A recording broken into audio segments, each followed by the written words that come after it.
Hi, everybody. Wonderful to see you. Make yourselves comfortable. Now, tonight's class, one of those most exciting classes, one of the main themes in yoga is discovering the difference between our counterfeit self and our true self. And we're going to find some wonderful processes for understanding this tonight.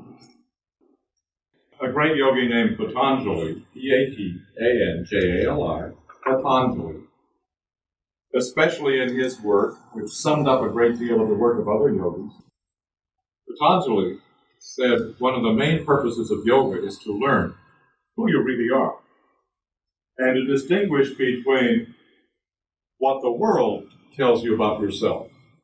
Now that's called feedback, and it's a good thing to have, but again and again, based on their experience of life, the parents say the child is this way, and life is hard, don't you know, or something. Oh no, life is easy, or life is insignificant and meaningless. They're all kinds of things. We tend to aim at the little kids in terms of world philosophy based on our experiences. So, very often, we take on the opinions of others, and in the schoolyard, based on what happened, or in terms of psychology, sometimes a trauma tells us something about ourselves that we don't like. It may not be true, but we, have to wrestle with that particular fear or that particular shame or anger, frustration. There are all kinds of possibilities. So the world again and again is trying to tell us who we are, and it's important to know what it's saying, but it's not really us. Very important to get to know through direct experience your true identity, which you can discover when you learn how to meditate. Know your true identity, discover always something absolutely beautiful. The core of your awareness is some magnificence, is real joy. And when you experience it, you don't think this is foreign. You think, I've come home. It is utterly natural to live in your higher state of awareness. To experience your true self, the Atman, you discover, wow, this is where I really feel great. And this is who I really am. When you experience your Atman, as you know, you experience your inner power to change things. There's a creative principle within your being. You discover you're a source of love. There's tons of love inside you, and that you're here to share it. You discover, yes, there's tremendous peace already within your being, and this peace develops into bliss and ecstasy. You discover a profound sense of security. You discover you have a great creativity, a creative principle within here that's meant to come on out of you when you find it within. There's so many possibilities just by doing what Patanjali suggested. Distinguish between your counterfeit self and your real self. Counterfeit's an interesting word. You take a real dollar bill and a counterfeit bill, they look the same. It takes a real expert to say which one's the real one. Yet one is worth nothing, and the other is worth 100 cents. So it's an astonishing thing to consider that in our lives, again and again, we are confused by our counterfeit self and our true self, and very often, not being able to make the distinction, we live a life where we really don't care that much about, or we behave like a person we really don't care that much about. We've got to make the distinction between our true self and our phony. So, here's a beautiful evening to consider. And you can have a very nice phony, by the way. They're not all awful. It's a shame that we again and again do the counterfeit self and put all kinds of energy into the counterfeit self instead of just being our true selves, which are way better. That's the shame.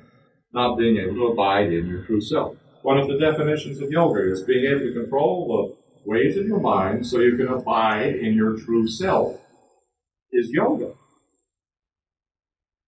Okay, so toward the end of learning about our true self and beginning to experience it more and more, the wonder and joy and beauty, the core of our awareness, and also how to begin to recognize our counterfeit self. Toward that end, this evening is dedicated. And when you talk about real self and counterfeit self, then you usually if you're a yoga student, you usually hear this story. So stories very often say volumes, and here's one of those classical yoga stories. In ancient days, there was a good king, and he did such a good job of serving his people that they prospered, they were happy, they were peaceful, everybody was well and happy. The king was having a good time being king, and his subjects were not feeling at all oppressed by him, but feeling, what a wonderful man who's serving our needs and helping our nation to, blossom and be full of joy and success, fulfillment. So that was the situation. But he was getting on. And he came to the conclusion, I should not continue to be so actively doing all these duties. I should hand them off to my able ministers and to my ablest minister so that they keep the country going well, and I spend my time preparing for my great initiation. In other words, leaving the body or death. So he gets his ministers around him and he tells them, it's a wonderful thing that we've all been doing together, but it's time for me to prepare for the last phase of my life by meditation, prayer, fasting, and it's time for me to spend my time in my country palace, and hopefully you will support me and go forth to the cities and keep everything in good shape. Look after the country for me, but it's time I do my preparations for the last part of my life. Well, they loved him so much and they wished him well in this and were willing to do anything to serve. So there was no real opposition to this. In fact, the most hard-working of the ministers who loved the king so much and the king trusted him totally, the hardest-working minister just said, I'll do anything I can for you. Just let me know. And the king said, well, I have a special job for you. I would like you to be, in my stead, the first minister. I would like you to be in charge of all this. I would like to spend my time praying, meditating. I'd like you to be the prime minister of the country and in a loving way serve the nation in a manner that we've already developed over the years. Oh, my king, I'll do anything for you.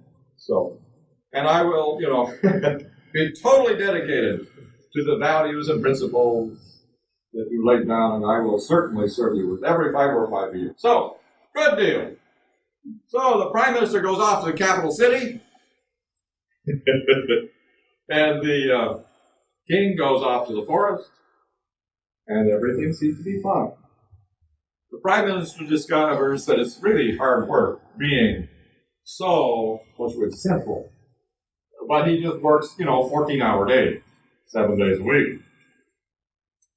And as he's working and slaving along, he begins to feel, wow, everything's working fine, but guess who's doing all the work? Me. Most of the work, anyway. You know what the king's doing?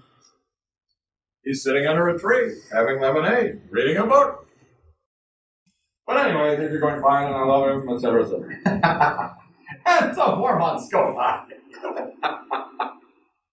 And the prime minister is thinking, wow, this is hard work, and we're getting a lot of results, and a lot of people doing a lot of great things, but look, all these revenues, tremendous revenue. Who's doing the work? I'm doing the work. Who gets the revenues? The king gets the revenues. One is doing the work, the revenues go there. So he begins to feel, the king will never miss some of these revenues. Never miss it. So he begins to funnel. After all, who solved this problem? Or who got that contract? Or who got that new trade route? I did. So he begins to just funnel off the treasury, as much as won't be noticed, which is a lot, to his private accounts and private treasure places. And he's also a little ticked off about these ministers who keep talking about the king, the king, the king, when the prime minister is doing the work. So he begins to treat well those ministers who recognize his contribution. And he begins to lower the position and send off on errands those who don't give him the honors and attention and the glory. He also notices among the citizens of his country, it's wise to reward those who recognize who's really doing the work, and it's wise to kind of contain those who are always thinking the king, the king, the king. Because after all, the king is sitting under a tree, drinking lemonade, reading a book. So he begins to do very well. He begins to get special people serving him who understand the way it's going, and they get special rewards and maybe even bribes. And there are special contracts to people who play it the prime minister's way, and the military is being influenced. For its cooperation, it gets various benefits. And if it doesn't recognize the prime minister well, not so many benefits. Maybe some tough assignments. And so after about 3 years, tons of money, lots of allegiances from the ministers, and lots of the citizens, all kind of tied to, in an interweaving and complex manner, tied to the prime minister, who is now very powerful. And so in his beautiful canopied bed, the prime minister does sleep briefly every night. He's so busy working and such a dedicated man. And one morning, he awoke to find the king's guards standing around his bed, with swords. And the king came in and said, "You betrayed me. You said you were going to serve me. You never complained to me about anything, and yet you have been taking my treasury. You've been stealing so many contracts and so much. You've been doing so many deals, so much collusion going on here. It's just astounding to me that you, who were my best friend, who were dedicated to serving me, have done such harm to this country that we both said we love so much. So, you have been so awful. I won't kill you because I do love you. But this land that you have defiled, this land you have so abused, you will never be in it again. You are hereby exiled. You will be escorted right now to the border, and you will never be allowed into this country again. You don't belong. You have defiled our purposes, defiled our allegiance." And away went the prime minister, who thought he was very powerful, the number 2 man in the country, maybe number 1, gone, broke, wandering around in foreign lands for the rest of his life. And that's the story. What does that story mean to a yogi?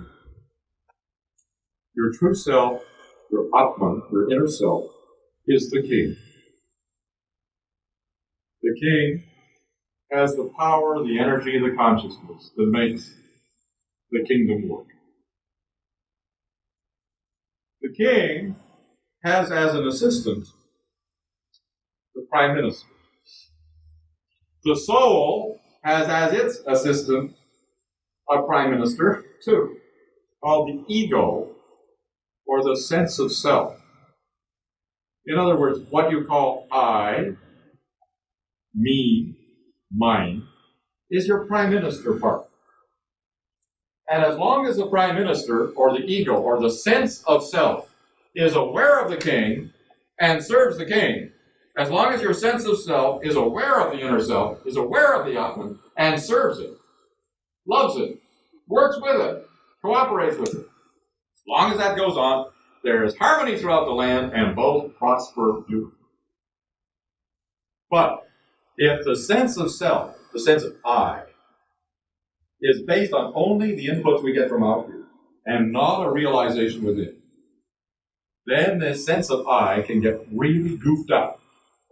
It can think it is doing all the work, and it can forget where its power, energy, and consciousness comes from. So it can get pretty limited in its ability to function. And it can again and again try to assert its little limited will over the kingdom. And it can try to make its moves and manipulate people and try to get things to work out based on its limited understanding of what it is.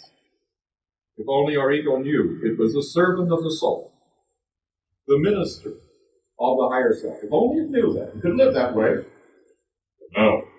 Ignoring what the true self is, not being able to experience it, and thinking only of the outer world, goes through all kinds of manipulations and pains and cunnings and struggles until finally, usually it does things so erroneously makes so many mistakes.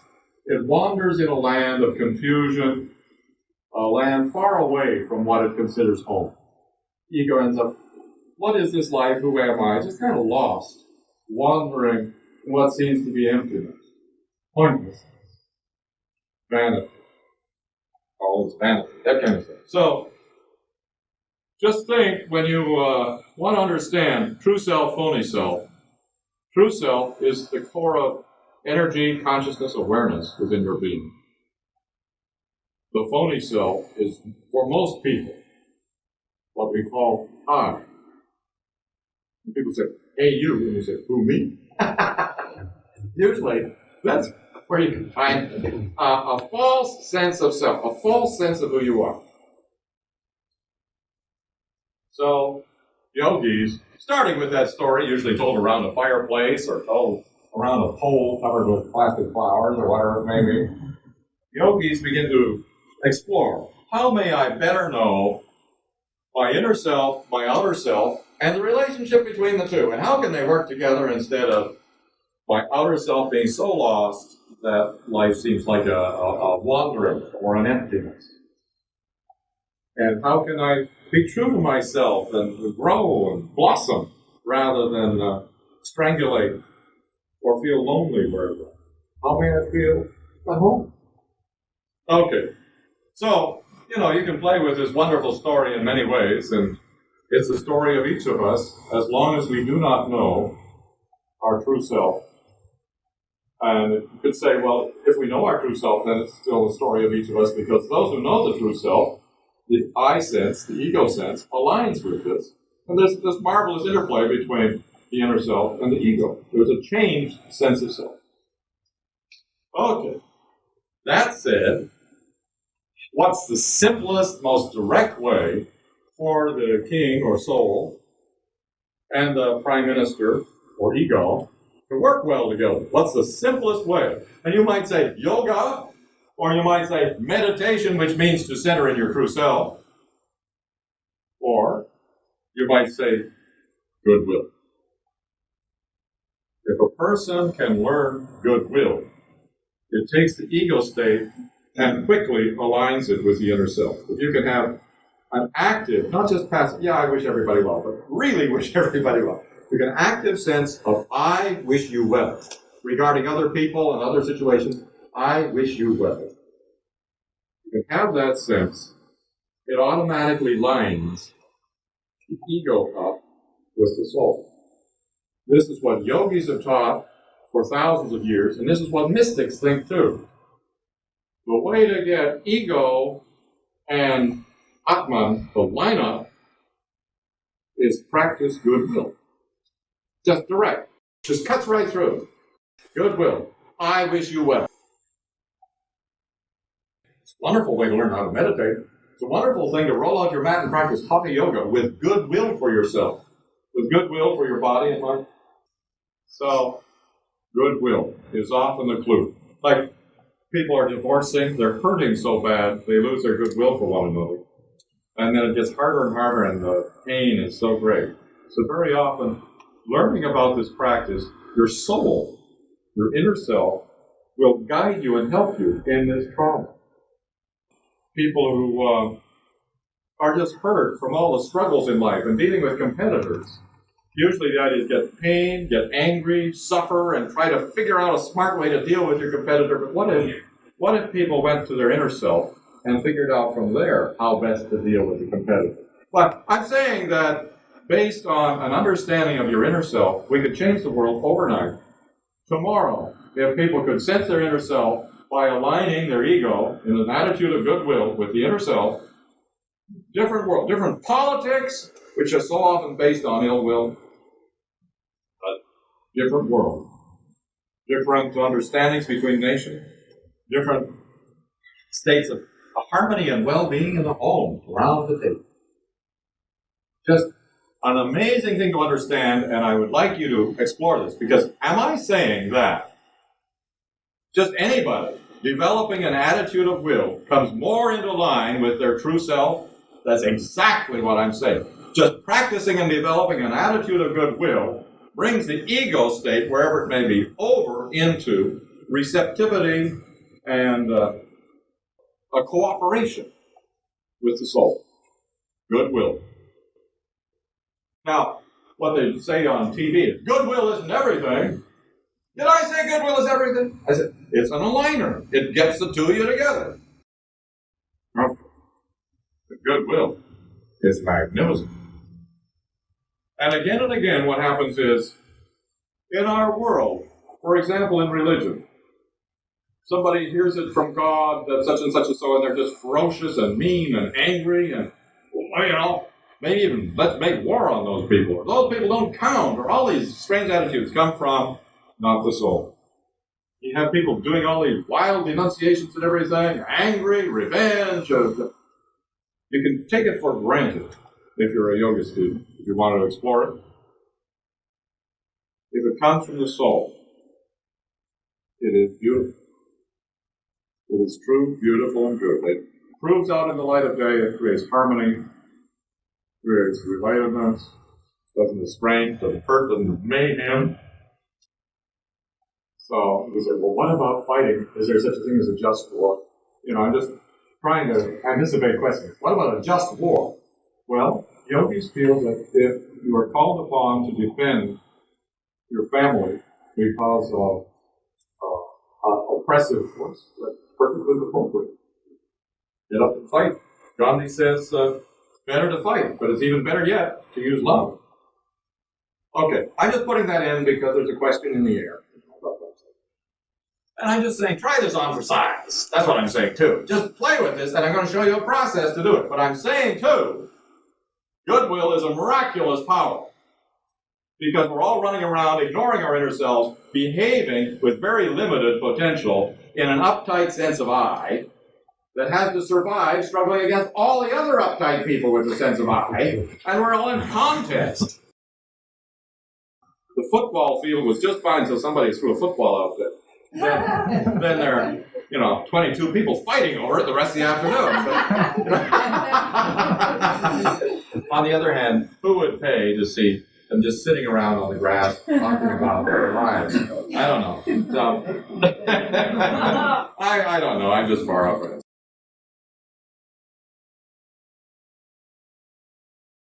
So the thing is, here's a beautiful process that you can do to change your life, especially deal with troubles and problem people. People who are trying to hurt us or in our way, or people kind of making our lives hard or difficult in our viewpoint. Problem people.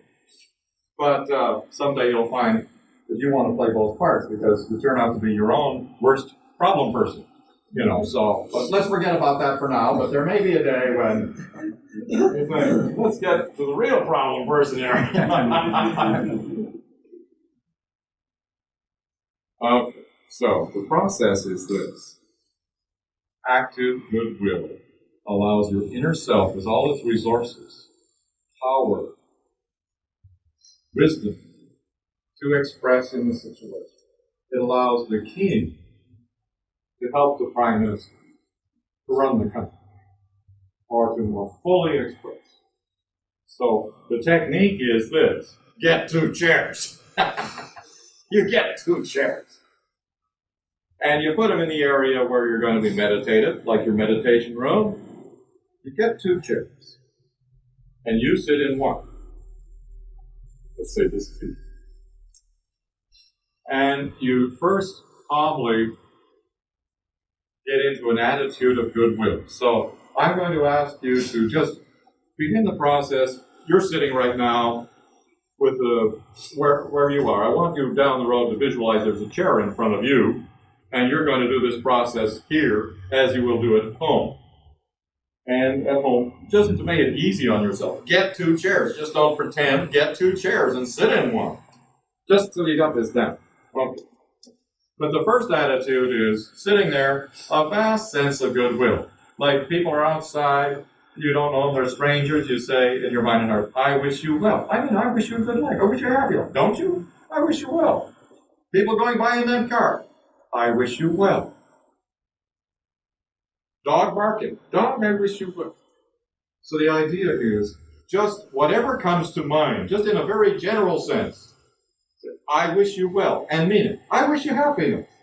Wish you a long life. Wish you a good time today. I wish you well. So just in your own way of thinking, do something that you're really good at, because this is the kind of thing your soul does all the time. Just sit there feeling whatever comes to mind, whoever comes to mind. I wish you well. I wish you well. I wish you the best. I wish you happiness. I wish you health. I wish you wholeness. I wish you wealth. I wish you well. So do this for a few minutes, 2 or 3, to get a sense of the beginning of the practice, the beginning of the process. I wish you well.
I wish you well. So always start this way. Now, so that's the beginning. And now the process technically begins, but you've got to start in an attitude of goodwill, so you can consider that the first step of your life. You're sitting in your chair or sitting in your mat. I wish you well, and meaning it emotionally, wishing whatever comes to mind, whoever comes to mind. Well, now it's time when you're ready at home, but we're just going to go through the steps kind of one after another here. And at home, you can take all the time you want with any one of these steps, maybe like half an hour, till really a sense of goodwill is going strong. Now feel you're sitting in your chair or sitting in your mat there for now. You welcome the problem person, just one, to come in and sit before you, a comfortable distance.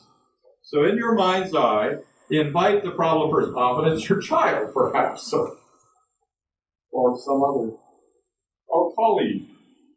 And if you don't have any problem people, in behalf of humanity, think of humanity's problems, and maybe invite a gang member who's just done some mayhem, and try to work on this gang member. If you can't think of a problem person you personally got, our society has problem people. So think of this person before you, sitting down before you, and you continue your attitude of goodwill. This is a general sense of goodwill. And now look at this person in your mind's eye sitting before you, this person who's sitting before you, the problem person, and say to yourself once or many times, I wish you well. I have goodwill for you. I wish you well. And strive to say this and work on it till you feel it. You want to get an attitude and feeling of goodwill for this problem person too. I know it may be difficult, but even if it takes 20 minutes at home to work, you want to get so that the goodwill you feel for strangers, you can also feel for this problem person. I wish you well. I have goodwill for you. And strive to get the emotion flowing. as well as the attitude. I wish you would. Go ahead.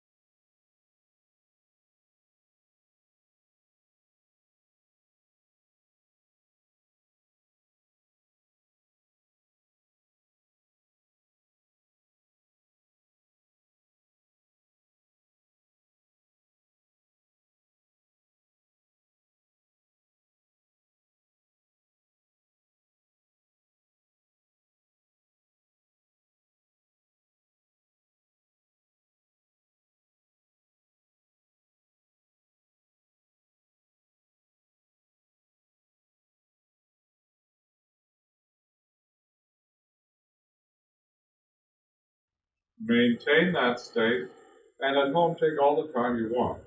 The next level is maintaining this I wish you well, this attitude of goodwill to your problem person. The next level is I have an open mind about this. Usually when we have a problem person, we've decided what they're doing wrong and why they're so wrong and what the crisis is about. And so it's very important, if you want the help of the Atman, that you not have already made up your mind about everything. So the next one is, I have an open mind about this.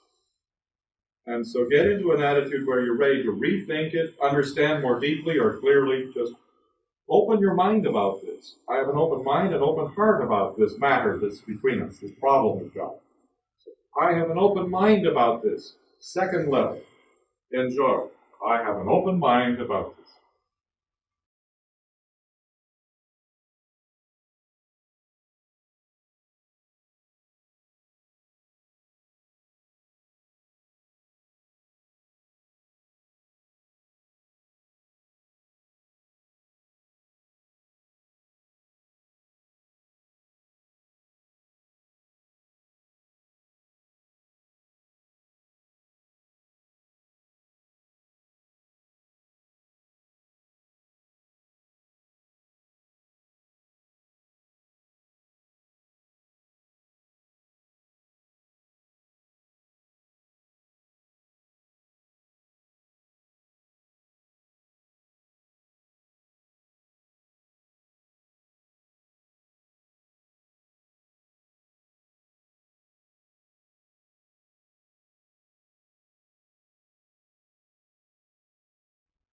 And you may wish to spend half an hour on that, just rethinking the whole thing, considering the various possibilities.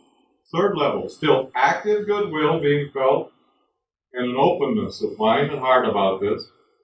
The next one is the most mystical, and it is, I invite my Atman, my true self. I invite my inner self to express.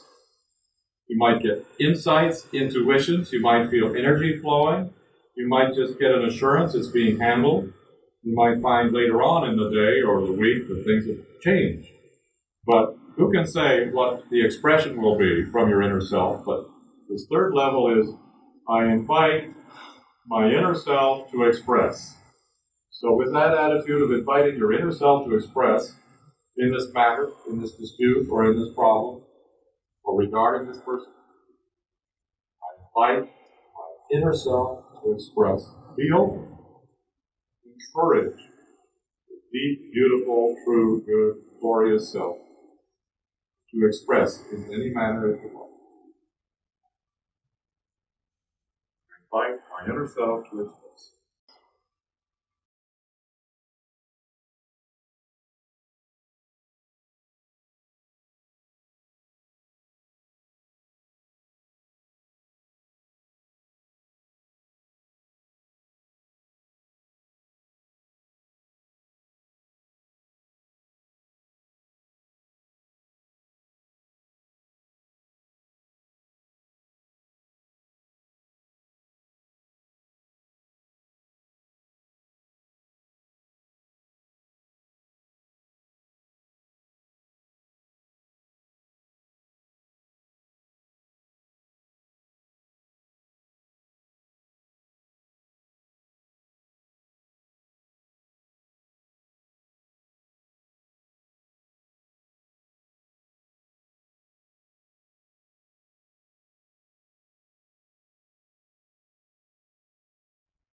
This may be a stage that you like to spend 15 minutes in.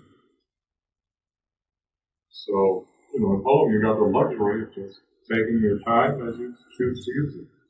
And especially if you've been suffering a lot from a problem person, it's wonderful to take time and do something like this. Very often the problem changes. It's often a release of the problem, or the problem person leaves town, and there are all kinds of possibilities. Last one. To conclude the process, really important, as you sit there in an attitude of goodwill, the next part of the process, may the best happen for both of us. You wish for this person, whatever's best for this person to happen. But include yourself in that. You're wishing for yourself. You're not just ignoring this other important person. You wish the best for this other person called yourself. So, may the best happen for both of us. And think of the other person, the best happening, and of yourself. May the best happen for you too. So this concludes it. Enjoy it for 2 or 3 minutes. This concluding phase. May the best happen for both of us.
And inhale. With the full attitude of goodwill, fill your whole body with your tips, the whole body. Fill it with goodwill. Exhale, relax. Again, goodwill, inhale. Exhale, relax. Just exuberant goodwill. Wow, beautiful job. So, it's on your notes, it's in your class notes. But the process is get an attitude of goodwill going, work with it. You begin to have some wonderful reveries where you sense the integration of your outer self and your inner self. Just an attitude of goodwill lines you up, gets you on the tracks again. And the process, you don't have to have a problem person, but boy, is it fun to break through with that first problem person and do this process and find suddenly they come over and say hi, or they say, what was this all about? There must be some way we can work this out. Again and again you'll find things change. Why? You've tuned in with this source of love and light within your being, the source of wisdom, the source of transformation. You might say, well, gee, there's some problem people, maybe it won't work well. The point is, you're not working at your best unless you've got both your king and your prime minister in there. The prime minister on his own can't do it. So you'll be at your best this way. And again, what's happened is the situation has changed or resolved. Very often, it just dissolves. Like, what was a big problem is just gone. Or somebody who's really mean either becomes nice, or very often they leave. The lesson's over.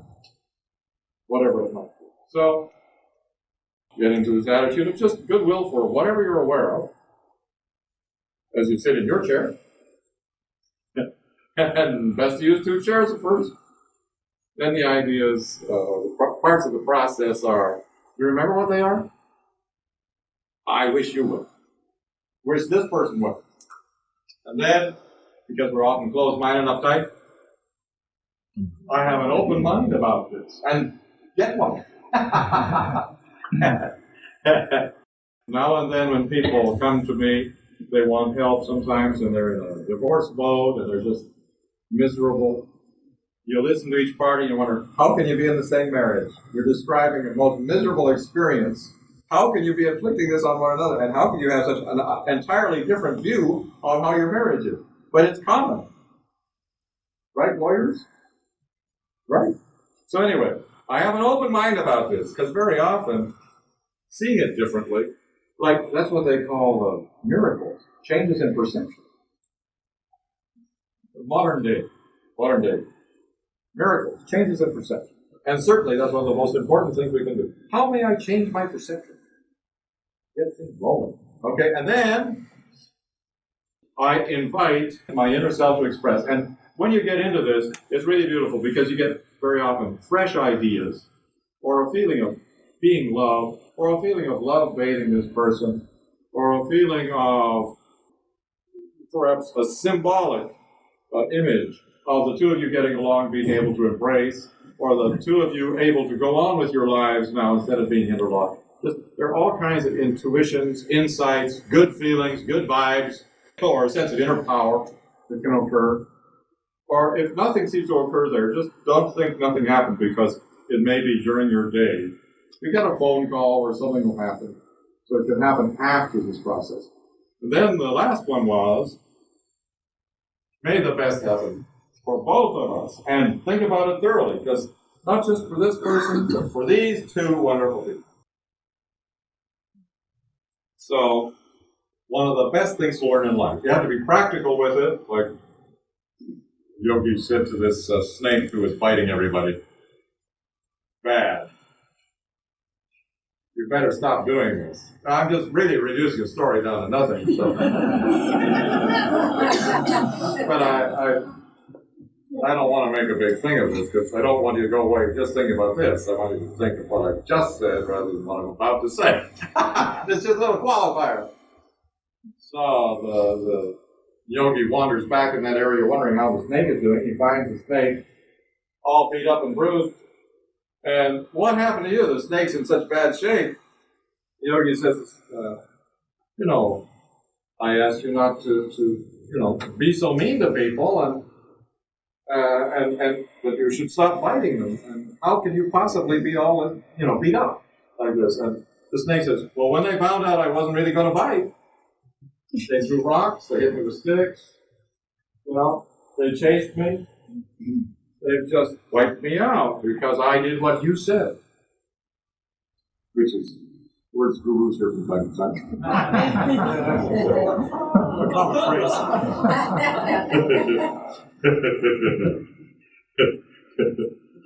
So the guru or the yogi says something like, you silly snake. I told you not to bite, but I didn't say not to hiss. So now and then you got to act hissy to scare people who are going to take advantage of your good nature, your goodwill. If people try to take advantage of it, you got to hiss at it. Scare them a little bit so they don't prevail against your beautiful. You got to hiss out. Not ever trying to harm somebody because you want to be in this attitude where your inner self gets a chance to express its love and goodness, well wishes across the whole planet. Okay, so I have concluded my saga here. We started with what is the difference between my outer self and my inner self? My true self, my phony self. What's the difference? What about the counterfeit self? Looks just like us, but it is not. How do we distinguish? And then understand the king and the prime minister relationship, and you'll really get a foothold. And how do you get so that the inner self can express more in your life, and you can get to know it and get close to it? Active goodwill. Active, not just, I wish everybody goodwill. Play on, what? Really, an active, caring goodwill. And the process to develop that, we've just done together. And you did a good job. May it solve many of life's riches for you. May it also bless. What happens if this is not a problem person, but somebody you love and you're just focusing on a very constructive process entirely because things are great already? Wouldn't that be fantastic? But what if you're sitting here and you're looking in a mirror? Fantastic. Fantastic. A lot of people don't wish themselves enough goodwill. So they are their own saboteur, and sometimes they're very worse than. Have a wonderful week, women.